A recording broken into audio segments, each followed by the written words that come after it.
I'm Samantha Chian, your host with Spirit of Nevada. This episode is brought to you by the Richard Harris Law Firm, helping families and injured victims throughout Nevada for over 40 years. Hope you enjoy the show.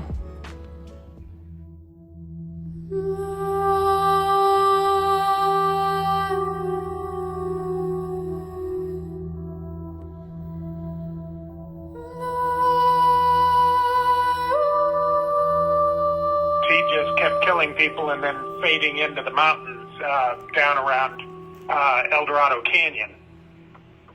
And so, they knew who was doing it, but they could never catch him. When you turn off to go over to Tacoma, in an area that he never got to, but he's actually buried up there.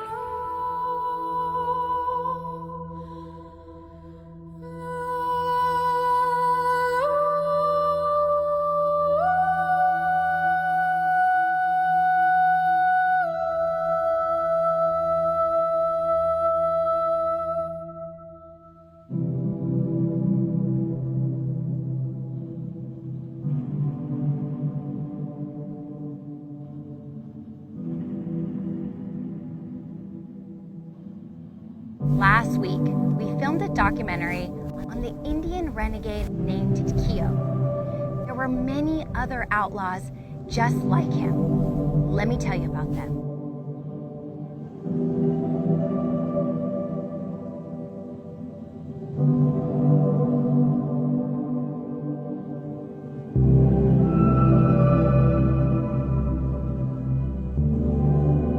Tell me a little bit about Avodi. Avodi is an Indian prior to Qeuho, probably 1897. He'll kill 5 miners in a 2-day killing spree out here. And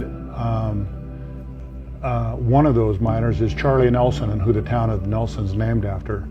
But he's actually an Indian that works on the river collecting driftwood for a living for the mine. Him and a lot of other Indians did that. And he just goes amok one time and kills all 5 of these guys just like that. Whether or not it was their fault or that maybe the white man was treating them bad, and he just had enough of it. You can fight that situation, but he would kill 5 people in a 2-day killing spree. His own tribe has to chase him down, and they chase him about 20 miles down the river, and they catch him on Cottonwood Island and kill him down there. He's missing, when they killed him, they cut off his hand as proof that he killed him. He's missing a finger on one hand. And when they brought his hand back, they go, no, that wasn't good enough. Because he had killed so many people, or so many important people, they wanted his head. And his own tribe has to chase him, go back down and decapitate him and bring his head back. Oh, how awesome. So, yeah, that's another whole story of one of the Indians.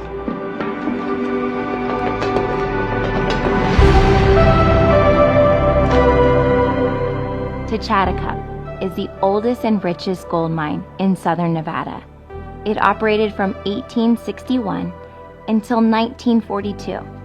Today, the Whirlies offer a historic walking tour that gives us a glimpse into the life of a miner.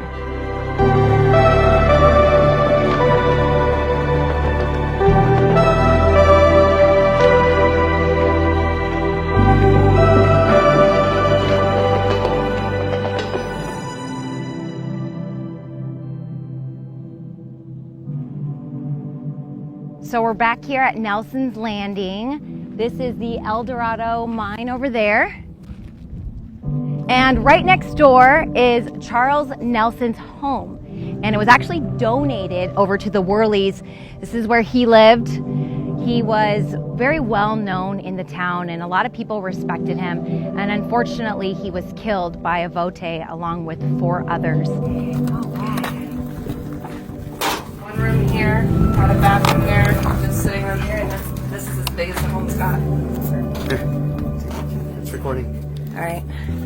Check this out. This is the bathroom. Was this the back door or front door? This would have been like a front door type of a thing. Okay. And then right behind me is a bedroom.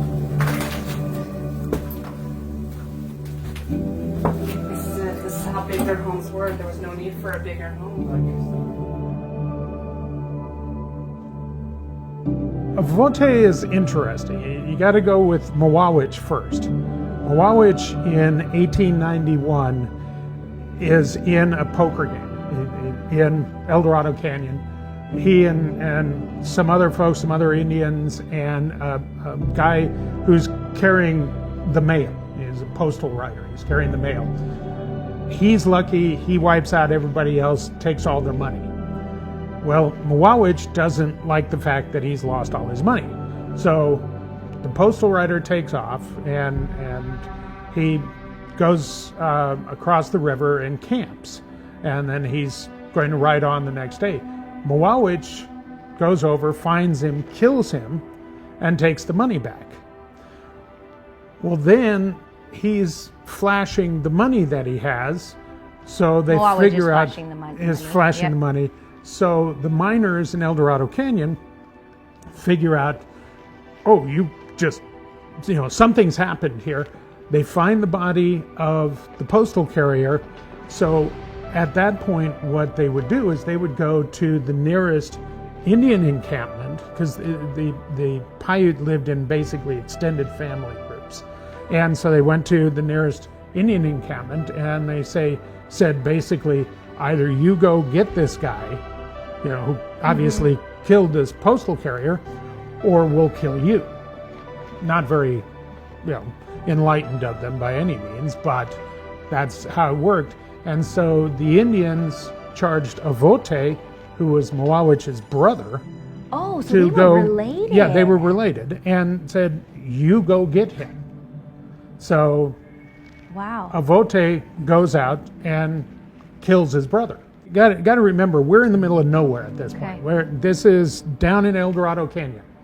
No railroad here yet, no Las Vegas, no sheriff, no nothing.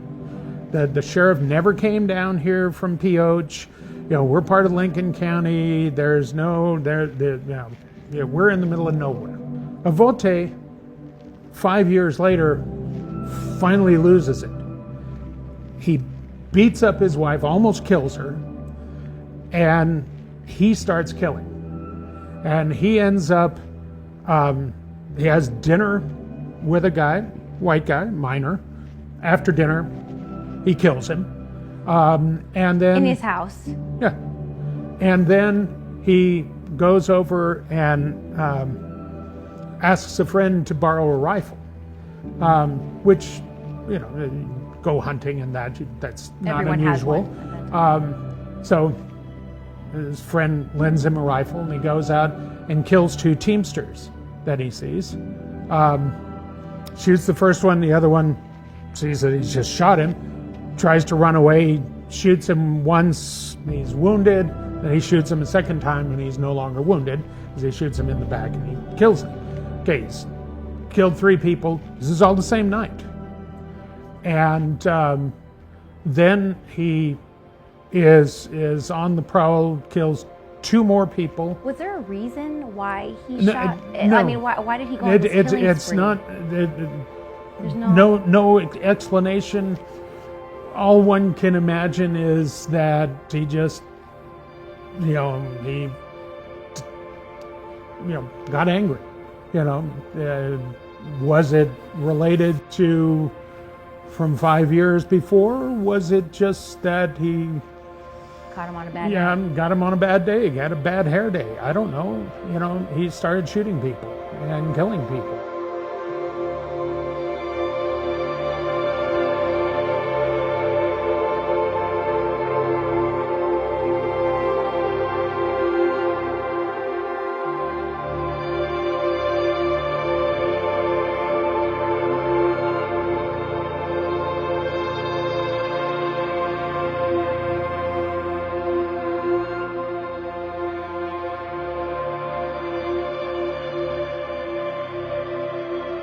Wow.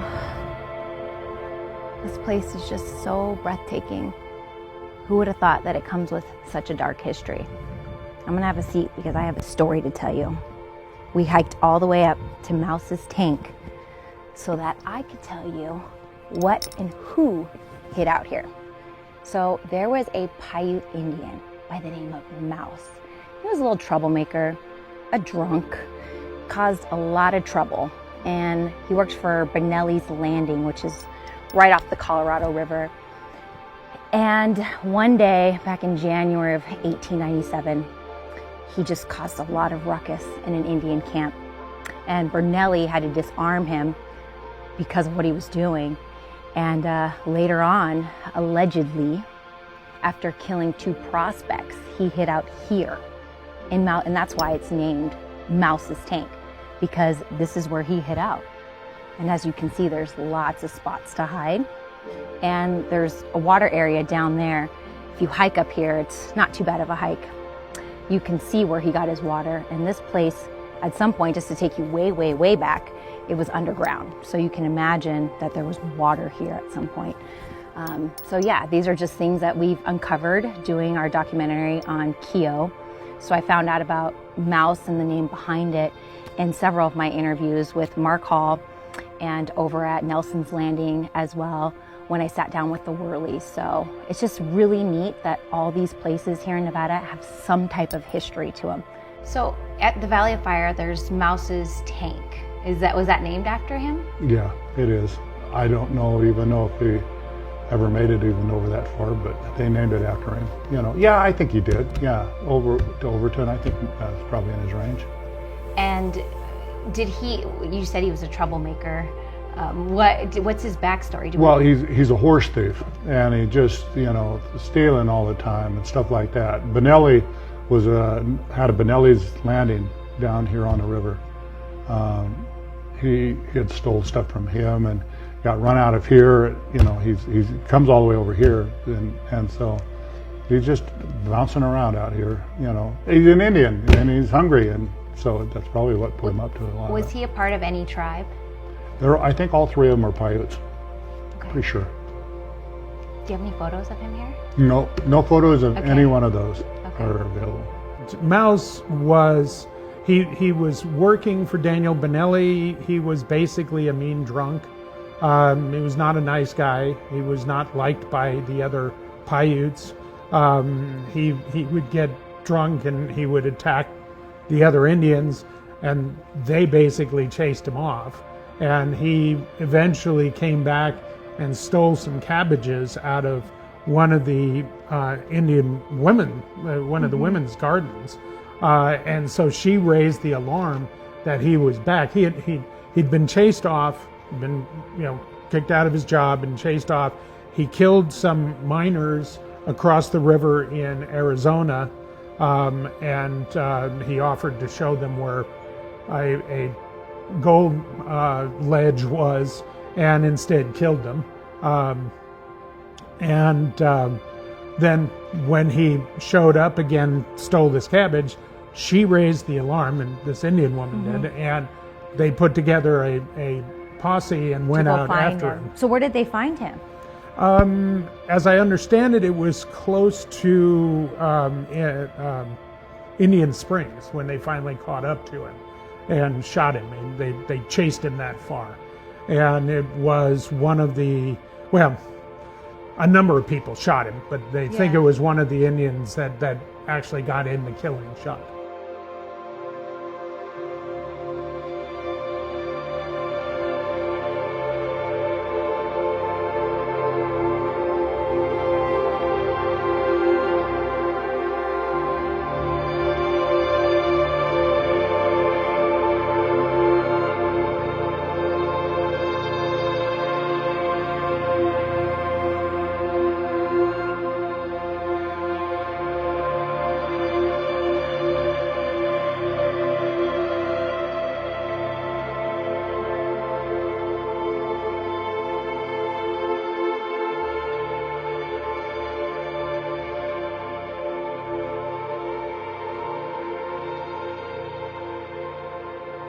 And speaking of the Indian renegades, there was Mouse. Did you know any stories about him?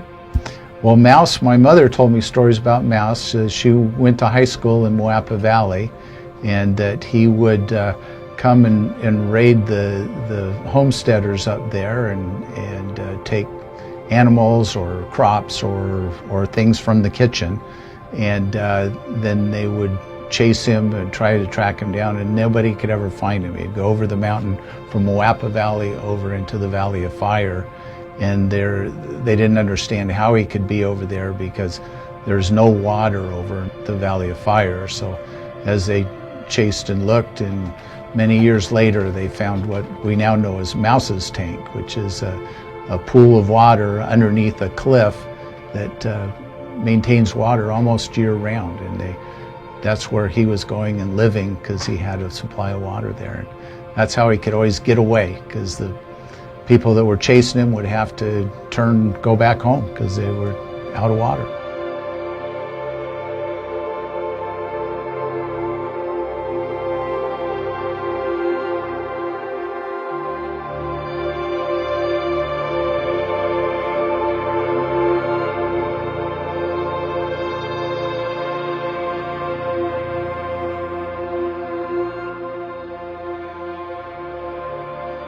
Just so everyone knows, we didn't feature these Native Americans to condone their behavior in any way, but to learn about Nevada's past.